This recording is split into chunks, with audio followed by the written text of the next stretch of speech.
Kahapon, Linggo, 'di ba? Linggo kahapon, oh. Patapos na kasi yung kanilang 7-day rally. Malapit na matapos 'yan, eh. Parang last day yata today. Kaya napansin niyo kanina nangyari yung mga big guns, oh, 'di ba?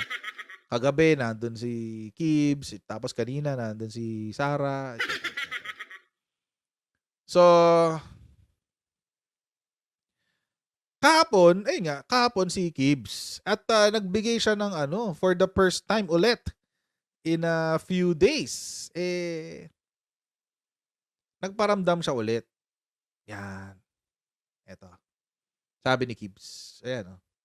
Si Pacquiao nagbigay ng mensahe sa ikalawang araw ng laban kasama ng Bayan Prayer Rally. Mga 5 days pa lang. Wala siya dun, take note. Wala siya dun, laban kasama sa bayad.